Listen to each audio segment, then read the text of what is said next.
Think if you're a young kid growing up in America, and you're comparing these two things side by side. Of course, you don't talk to your parents about it, because they'll, if these kids are right, freak out. So what do? You just keep it to yourself and wait for the time when you're old enough to start deciding what your own lifestyle is going to be. You keep it to yourself. You let it just live with these doubts.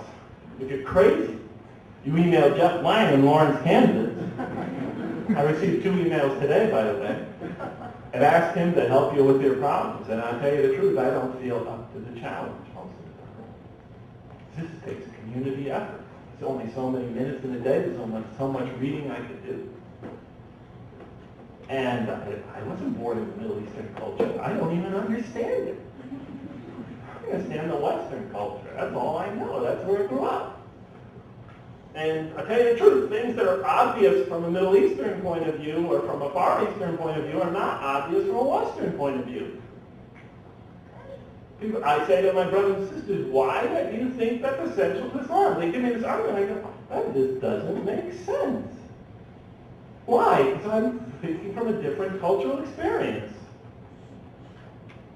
But in any case, these are some of the things our young people are grappling with. You see, psychologists these days talk very frequently about identity formation.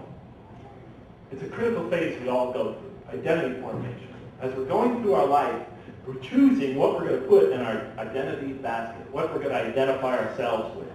Oh yeah, I like to be identified with my mom's Middle Eastern cooking. Okay, yeah, my friend and so forth. I like to be identified as somebody of this background. I like to be identified in this way or that way. I like to be identified as a smart student. I like to be identified as a woman, and so forth and so on. You know, we constantly are making those choices throughout our life, but especially it reaches its most chaotic and difficult period with adolescence. And what happens is as kids reach that stage, you know, it's a very tumultuous part of their life where they're very quickly making major identity choices, what they identify with or not. For kids of immigrant background, that identity crisis is usually much greater, much more intense. For kids of Muslim immigrant background, it could be even much, much more intense. But here's what happens. Basically, the idea is this. To come from two cultures simultaneously, you try to pick, psychologists have shown this, you try to pick things that fit well in both cultures, of course, easily in both cultures. And then the things that are harder to fit in, you have a more difficult time dealing with. And things that are on the extremes, from one culture's point of view or the other, a lot of times kids tend to ignore or leave out. Are you following me? So if kids go to their messages and they find them to be extreme or nonsensical or irrational from the other point of view, their other point of view, juggling two identities at once, two basic baskets at once, they tend to stay away from them. And so in Lawrence, Kansas, at the beginning of every semester, we have this phenomenon. Converts enter the religion. A lot of them burn out after 6, 8, 9 months, 2 years, whatever. I'm not saying all of them. I'm saying a lot. We've had 34 converts in the last 5 years. Right now, 2 of them still go to a month. But that doesn't mean they all left the religion. Some have moved away, but still, many of them still live in Lawrence, and they have nothing to do with the community. But it takes them a while.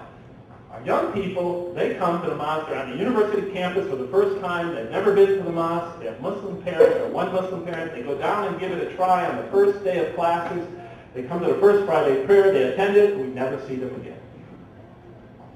Visceral counter-reaction. Visceral rejection. It's too painful.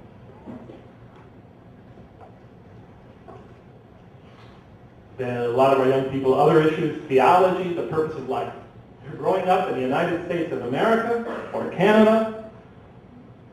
They sit, drink coffee with their friends, and they're of a different religion, so the issue of religion and theology often comes up. It's a big talking point for kids in America, especially high school and college age. And somebody asks them, what does your religion see as the purpose of life? God created us to worship Him. Why does your God need to worship? Well, He actually created us because Adam sinned, so He punished everybody for Adam's sin. Why does He put us here to suffer? Why didn't He just pop us into heaven? Why didn't He just make us angels if He wants us to surrender to His will? These are the type of questions they face. They're foundational in the Western cultural experience. These are the questions that have helped to shape secular Western culture. So they're going to encounter them. So they go back to the mosque for answers. Ones that will work when they're discussing with their friends, if they go back to the mosque at all. A lot of them just give up. But those are the type of questions I get, time and time again. So I always include the first chapter of my books is usually about those theological questions. Many of them are suspicious of the Islamic sciences. I'll give you an example, the Hadith literature. Young person goes to the mosque, Friday prayer, here's a Hadith, shapes the foundations of his faith. So then he starts looking into the matter. Goes to the library.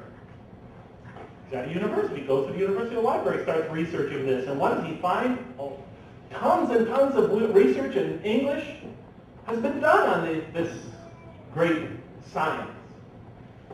But almost all of it, okay. We kindly request you to pause for a moment while we change the audio tape.